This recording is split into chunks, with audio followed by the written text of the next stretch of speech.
अब देखिए, चूंकि जातिवाद को मुद्दा बनाया है अखिलेश जी ने। अपराधियों की कोई जाति नहीं होती है।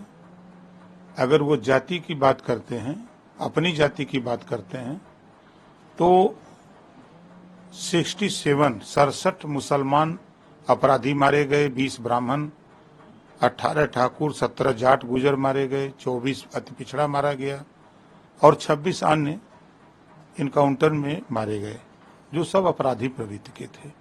इनके विषय में भी अखिलेश जी को बोलना चाहिए था, लेकिन वो तो बोल नहीं रहे हैं।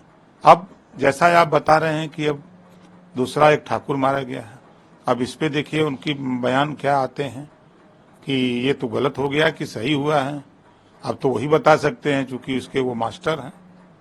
इस तरह का बयान वो दिए हैं कि पुलिस ने गलत किया है, तो अब बतावें कि इसमें भी पुलिस ने गलत किया है कि सही किया है, ये तो वही बता सकते हैं। तो अपराधियों में जिस तरह से जात निकाली जा रही है, किस हद तक सही है? देखिए, दो चीजें, मैंने उनका बयान भी पढ़ा और देखा, अखबार में भी ये बाइट भी सुना। पहला उन्होंने कहा कि अपराधी सब भाजपा में चले गए। तो अपराधी सब भाजपा में चले गए तो अपराध क्यों हो रहा है? गाजीपुर में दिन दहाड़े पटेल को मारने के लिए गाड़ी में लैस होकर के दर्जनों असलहे के साथ लोग पहुंचे और दिन में फायरिंग कर रहे हैं, वो भागा नहीं होता तो जान से मार देते।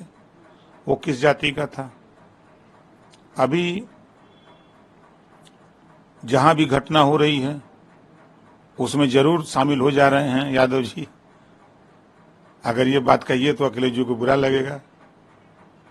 तो जो बयान वो दे रहे हैं, उनके बयान के हिसाब से हम लोग ये बात नहीं मानते। अपराधी होता है, अपराधी कोई जाति नहीं होती है। पुलिस अगर वो फायरिंग करेगा तो पुलिस भी फायरिंग करेगी, उसका आधार कार्ड देख करके पुलिस गोली नहीं चलाएगी। मुख्यमंत्री योगी आदित्यनाथ कल हरियाणा में किसान युवाओं महिलाओं की चिंता के बारे में नहीं बात करते हैं। एजेंडा है कि बांटो और राज करो। कांग्रेस ने जम्मू कश्मीर में आतंकवाद और उग्रवाद को बढ़ावा दिया, जबकि बीजेपी ने आतंकवाद और उग्रवाद को खत्म करने के लिए काम कर रही है। कांग्रेस भारत में बांटने वाली पार्टी है, जाति, धर्म और इस तरह के तमाम मुद्दों पर वो बांटती है। जब वो यूपी में होते हैं हरियाणा की बुराई करते हैं, राहुल गांधी को लेकर के उन्होंने कहा कि यूपी में होते हैं तो हरियाणा की बुराई करते हैं, हरियाणा में होते हैं तो केरल की बुराई करते हैं, और जब वो विदेश चले जाते हैं तो भारत की बुराई करते हैं। सही कहा योगी आदित्यनाथ जी ने। वो खुद राहुल गांधी जी के बयान, पिछड़े दलित अल्पसंख्यक को हक नहीं मिला, भागीदारी नहीं मिली। 60 साल दिल्ली या लखनऊ किसका शासन था? कांग्रेस का। तो कांग्रेस ने ही धोखा दिया। वो तो खुद कह रहे हैं कि नहीं मिला। तो इशारा कहीं पे निगाहें, कहीं पे इशारा। तो काम तो उन्होंने किया है, धोखा दिया उन्होंने। तो वही बात तो सब लोग कह रहे हैं कि अगर लंबे समय तक शासन करने वाले लोग अगर शिक्षा, स्वास्थ्य के विषय में सोचे होते, रोटी, कपड़ा, मकान के विषय में सोचे होते, तो आज ये नौबत नहीं होती। जो आज तो गरीबों के इलाज के लिए 5 लाख रुपए मिल रहे हैं, उससे गरीब इलाज कर रहा है। आतंकवाद को खत्म करने के लिए जो आए दिन पत्थरबाजी होती थी, जम्मू कश्मीर में 370 धारा हटी, वहां से आज जो बड़े पैमाने पर वहां आतंकवादी घुसपैठ होता था, उसमें बड़े पैमाने पर गिरावट आई है। आज पूरे देश में कांग्रेस और सपा की सरकारें होती थी तो बड़े पैमाने पर दंगे होते थे, कर्फ्यू लगते थे। लेकिन आज उत्तर प्रदेश में योगी आदित्यनाथ जी के राज में 7 साल में एक भी दंगे नहीं हुए।